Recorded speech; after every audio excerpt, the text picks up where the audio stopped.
ইরানের অগ্নি পূজকরা, তারা বছরের প্রথম দিনটাকে উৎসব হিসাবে, ধর্মীয় উৎসব হিসাবে উদযাপন করতো। আপনি বলবেন আমি তো এটা ধর্ম হিসাবে করি না। ভাই, এটা ধর্মের জিনিস।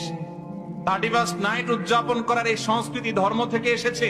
সেটা অগ্নি পূজকরা, প্যাগানরা, তাদের থেকে এসেছে। ইতিহাস খোলেন, পড়েন, গুগলে সার্চ দিলেও পেয়ে যাবেন। অগ্নি পূজকরা বছরের প্রথম দিনটাকে নাম দিয়েছেন নাইরোজ। ফার্সিতে নাইরোজ মানে বুঝেন?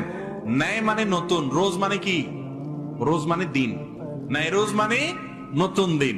বছরের প্রথম দিনটাকে তারা বাৎসরিক উৎসব হিসাবে উদযাপন করত। তাদের পরে এটা খ্রিস্টানদের মধ্যে আসছে। আজ আমরা দিশেহারা মুসলমানরা তাদের দলে চলে গেছি। আপনার আমার প্রিয় নবী সাল্লাল্লাহু আলাইহি সাল্লাম সেই 1450 বছর আগে সাবধান করে গেছেন, লা তাত্তাবিউন্না সুনানা মান কানা ক্বাবলাকুম শিবরান বিশিবরিন ওয়া যিরাআন বিযিরা। তোমরা তোমাদের পূর্বসূরীদের অনুসরণ করবে, অন্ধ অনুসরণ। তারা যদি 1 বিঘত আগায় জাহান্নামের দিকে, তোমরা সেদিকে 1 বিঘত আগাবা। 1 হাত গেলে 1 হাত যাবা, যদ্দূর যাবে অদ্দূর যাবা। তারা গর্তে ঢুকলে তোমরাও গর্তে ঢুকে যাবা। এরকম অন্ধের মতো কাজ করবা। কেন করছো? নিজের বিবেককে জিজ্ঞেস করে কোনো উত্তর পাবা না, তারপরেও করছো কারণ তারা সবাই করে। জিজ্ঞাসা করা হয়, রাসূলুল্লাহ, কারা যাদের অনুসরণে মুসলমানরা এরকম অন্ধের মতো করবে? নবীজি বলেছেন, কারা আর হবে?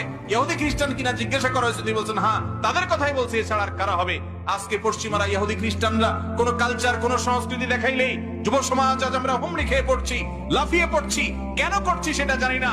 যেই দেশে শীতের সময়, কনকনে শীতে উত্তরবঙ্গে মানুষ মারা যায়, যেই দেশে ফুটপাতে এখনো না খেয়ে শিশু মায়ের কোলে চোখের পানি ফেলে, সেই দেশে লক্ষ নয় crore crore billion billion dollar খরচ করা হয়, বিলিয়ন বিলিয়ন টাকা খরচ করা হয় শুধুমাত্র এই 31st নাইট উদযাপনের নামে। এটা কোন সভ্য সমাজের সংস্কৃতি হতে পারে? কিন্তু এটার বিরুদ্ধে কথা বলার মানুষ নাই।